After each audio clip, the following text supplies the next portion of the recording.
الحمد للہ رب العالمین والصلاة والسلام علی سید الرسول وخاتم النبیین اعوذ باللہ من الشیطان الرجیم بسم اللہ الرحمن الرحیم۔ جی تمام احباب کیسے ہیں؟ امید ہے کہ آپ خیریت سے ہوں گے۔ اللہ تعالیٰ مجھے اور آپ کو اپنی حفظ و امان میں رکھے۔ الحمدللہ ہماری سورہ النساء جاری ہے اور سورۃ نساء کی تقریباً 5 آیات ہم اب بما ترجمہ اور مختصر تفسیر پڑھ چکے ہیں۔ گزشتہ آیات میں اللہ تعالیٰ نے یتیموں کے حوالے سے ان کے حقوق کا ذکر کیا اور پھر ساتھ ہی ایک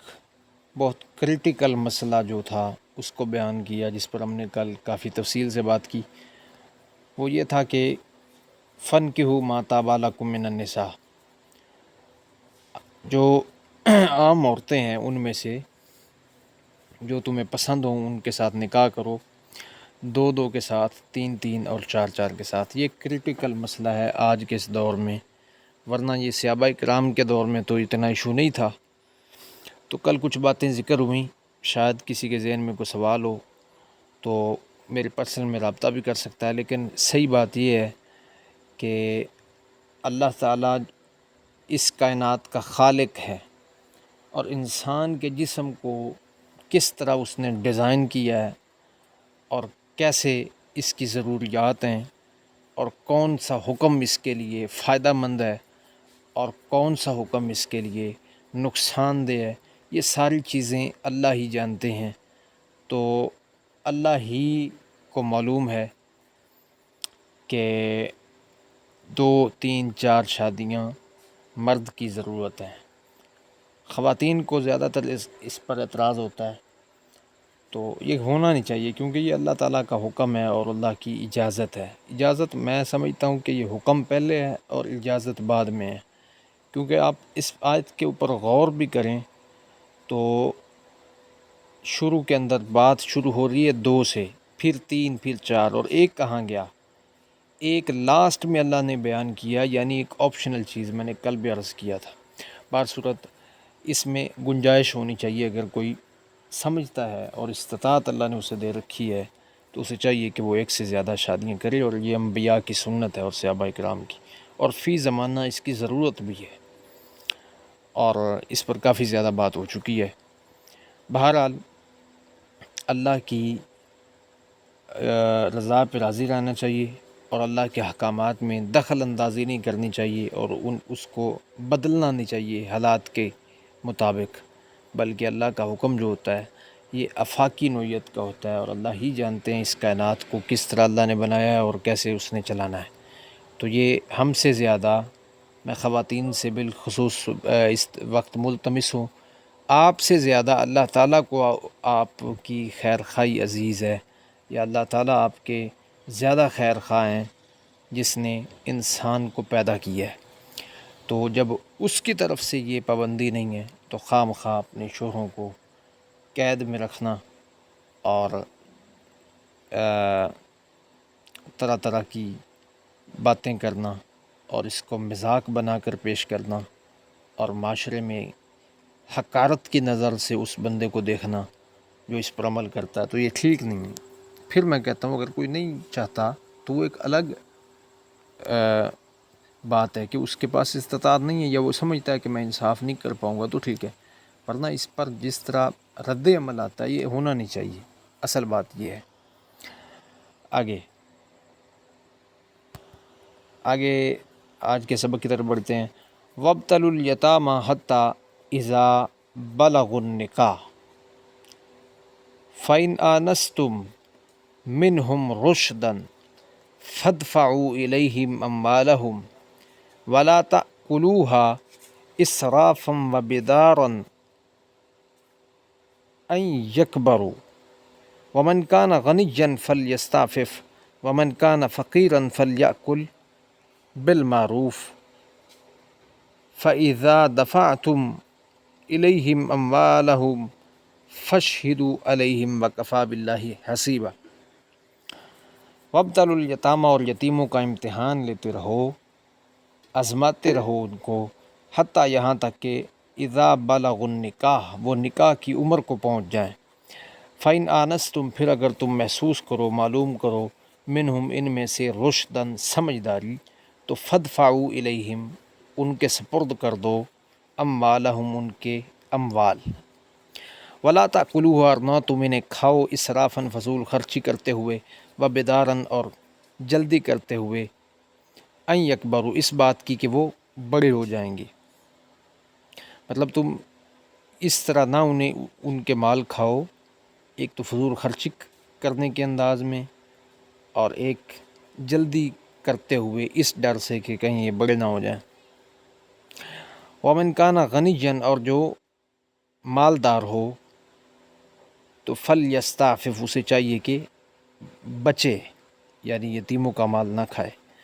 ومن کان فقیرا اور جو فقیر ہو، محتاج ہو، فلیأکل تو اسے چاہیے کہ وہ کھا لے، بالمعروف اچھے طریقے کے ساتھ، معروف طریقے کے ساتھ۔ فَإِذَا دَفَعْتُم پھر جب تم سپرد کرو، الیہم اموالہم ان کے اموال ان کی طرف، تو فشہدوا گواہ بنا لو، علیہم ان پر، وکفیٰ باللہ حسیبا اور اللہ تعالیٰ کافی ہے اس حسیبہ حساب لینے والا۔ اس آیت میں اللہ تعالیٰ نے یتیموں کے حوالے سے چونکہ بات چل رہی تھی، تو وابتلوا الیتیمہ یتیموں کا امتحان لینے سے مراد یہ ہے کہ جلدی کرتے ہوئے ان کے جو اموال ہیں جو آپ کے سپرد کیے گئے ہیں، کسی کا باپ فوت ہو گیا ہے تو وہ مال آپ نے اس کی چھوٹی عمر میں اس کے سپرد نہیں کرنا ہے، کہیں وہ ضائع نہ کر بیٹھے، بلکہ وابتلوا الیتامہ امتحان لیتے رہو، آزماتے رہو۔ اس کی صورت یہ ہے کہ تھوڑا سا مال دے کر یتیم کو کسی کام پر لگا دیا جائے اور دیکھا جائے کہ کیا وہ اپنے کام کو اچھی طرح سر انجام دے رہا ہے اور اس کا جو مال ہے اس کو وہ سنبھالنے کے قابل ہے اور اس کے اندر یہ صلاحیت آ گئی ہے، تو پھر اس کے ہینڈ اوور کیا جائے اس کا سارا مال، ورنہ امتحان لیتے رہو چھوٹی عمر میں۔ ہاں، حتیٰ اذا بلغ النکاح اس وقت تک امتحان لینا ہے جب تک وہ بلوغت کی عمر کو نہیں پہنچ جاتے، نکاح کی عمر کو۔ تو ہاں، جب نکاح کی عمر کو وہ پہنچ جائیں گے، یتیم جوان ہو جائے گا، تو یقیناً اس میں سمجھداری ویسے ہی آ جائے گی اور وہ عاقل بھی ہوگا اور بلوغت کی عمر کو بھی پہنچ گیا ہے، تو پھر اس کے سپرد کر دو اس کا سارا مال۔ یہاں پہ یہ بات یاد رہنی چاہیے کہ بالغ ہونے کے ساتھ ساتھ عاقل ہونا بھی شرط ہے، کیونکہ پیچھے اللہ نے منع کیا ہے بے سمجھوں کو ان کا مال، بے سمجھوں کے ہاتھ مال سپرد کرنے کو منع کیا اللہ تعالیٰ نے، اور نا تجربہ کار لوگ جس طرح ہوتے ہیں ان کے پاس اپنا مال رکھنے سے اللہ نے منع کیا ہے، تو چاہے جائے کہ یتیم کا مال ہو اور وہ بے سمجھ ہو بلوغت کے بعد تک، تو وہ اپنا مال ضائع کر بیٹھے گا۔ اچھا، اب یہ تھوڑا سا مسئلہ حیا کے بھی خلاف ہے کہ بلوغت کی شرائط کیا ہیں یا بلوغت کی عمر کون سی ہوتی ہے، تو اس میں جو حدیث سے ہمیں رہنمائی ملتی ہے وہ مرد کے لیے بلوغت کی عمر، جوانی کی جو عمر ہے وہ احتلام کی صورت میں سمجھی جائے گی، اور عورت کے لیے حیض کی صورت میں سمجھی جائے گی، یعنی یہ دو علامات احادیث سے بھی ملتی ہیں۔ تو اس کے علاوہ زیر ناف جو بال ہوتے ہیں ان کا نکل آنا بھی ایک علامت ہوتی ہے بلوغت کی۔ بہرحال ان میں سے کوئی ایک چیز ظاہر ہو جائے تو پھر سمجھ لیا جائے کہ وہ بچہ بالغ ہو گیا۔ آگے فرمایا فَإِنْ آنَسْتُم مِّنْهُمْ رُشْدًا اگر تم اس کے بعد، یعنی نکاح کی عمر کو پہنچ گئے، بلوغت کی عمر کو پہنچ گئے، پھر اس کے بعد تم نے محسوس کیا کہ اب ان میں سمجھداری بھی ہے، یعنی جس طرح میں نے پہلے عرض کیا کہ عاقل بھی ہونا شرط ہے، بالغ کے ساتھ ساتھ سمجھدار بھی ہو وہ، تو پھر فدفعوا الیہم اموالہم ان کے مال ان کے سپرد کر دو۔ اور پھر فرمایا کہ ولا تاکلوا اسرافا تم نہ کھاؤ فضول خرچی کرتے ہو، مطلب اس میں سے اپنی مرضی سے صرف نہ کرو ان کا مال، اور جلدی بھی نہ کرو ان کو سپرد کرنے میں کہ کہیں وہ بڑے نہ ہو جائیں، نہیں، بالکل تسلی رکھو۔ اور پھر فرمایا ومن کان غنیا فلیستعفف اگر کوئی مالدار ہے، متولی یا وسیع، جس کے ذمے یتیم کا مال لگایا گیا ہے، تو پھر تو وہ بالکل اسے چاہیے کہ وہ بچے، کیونکہ وہ خود مالدار ہے تو یتیم کے مال کو احتیاط کے ساتھ رکھے۔ ہاں، اگلی صورت یہ ہے کہ ومن کان غنیا ومن کان فقیرا، اگر وہ محتاج ہے تو پھر وہ معروف طریقے کے مطابق کچھ مال یتیم کے مال میں سے لے سکتا ہے اور کھا سکتا ہے، اس کی اجازت اللہ تعالیٰ نے دی ہے۔ اس کی صورت یہ ہے کہ معروف طریقے سے مراد یہ ہے کہ جتنی اس نے کفالت کی ہے اور اس نے نگرانی کی ہے یتیموں کے مال کی، اس کی اجرت کے طور پر معروف جو اس وقت فی زمانہ جو اجرت چل رہی ہے، اپنا حساب لگا کر اتنا لے لے، یا اتنا مال لے لے کہ اس کی اپنی ضرورت پوری ہو جائے، زیادہ نہ لے۔ یہ ہے بالمعروف۔ فائزہ دفعہ پھر اللہ نے فرمایا کہ جب تم ان کے سپرد مال کرو تو گواہ بنا لینا، کیونکہ گواہ جو ہیں یہ بہت ضروری چیز ہوتی ہے لین دین کے معاملات میں۔ کہیں ایسا نہ ہو کہ تم ان کے سپرد کر دو اور بعد میں تمہارے اوپر الزام آ جائے کہ تم نے کچھ دیا ہی نہیں، اس لیے گواہ اللہ کا حکم ہے کہ بنا لینا۔ وکفا باللہ حسیبا، اور اللہ تعالیٰ ہی حساب لینے والا کافی ہے۔ اس سے مراد یہ ہے کہ یہ جو ظاہری تم آپس میں معاملات کرتے ہو، ایک دوسرے کو دھوکہ بھی دے سکتے ہو اور چھپا بھی سکتے ہو، لیکن یاد رہے کہ اصل حساب تو اللہ تعالیٰ نے لینا ہے، جس سے تم کچھ بھی نہیں چھپا پاؤ گے۔ لہٰذا ابھی سے ہی اپنے معاملات کو کلیئر تم نے رکھنا ہے کہ اللہ تعالیٰ نے بھی ایک حساب لینا ہے جہاں یہ ساری چیزیں کھل کر سامنے آ جائیں گی۔ آگے بڑھتے ہیں جی۔ للرجال نصیب مما ترک، آدمیوں کے لیے ایک حصہ ہے نصیب مما ترک الوالدان، اس میں سے جو ترکہ چھوڑا والدین نے، والاقربون اور قریبی رشتہ داروں نے، وللنساء نصیب مما ترک، اور عورتوں کے لیے بھی ایک حصہ ہے اس میں سے جو چھوڑا الوالدان والاقربون، والدین نے اور قریبی رشتہ داروں نے، مما قل، اس مال میں سے جو تھوڑا ہو، منہ اس میں سے، او کثر یا زیادہ ہو، یعنی تھوڑا ہو یا زیادہ ہو، مرد کو بھی حصہ ملے گا اور عورت کو بھی۔ نصیب مفروضہ، اور یہ حصہ مقرر کیا ہوا ہے۔ اس آیت کے اندر اللہ تعالیٰ نے ایک اصولی حکم دیا ہے وراثت کے حوالے سے کہ جائیداد جو ہوتی ہے میت کی، اس کی تقسیم کرتے ہوئے جیسے حصہ مرد کا بنتا ہے اسی طرح حصہ عورت کو بھی ملے گا۔ یہ دیکھیں اللہ تعالیٰ نے علیحدہ سے مینشن کر رکھا ہے قرآن مجید میں، لیکن افسوس کے ساتھ ہمارے معاشرے میں بہت ظلم ہو رہا ہے اس بنیاد پر، اور اس پر انشاءاللہ تفصیل سے آگے بات کریں گے۔ بارصورت اس آیت کے اندر اللہ تعالیٰ نے صرف اصولی بات کی ہے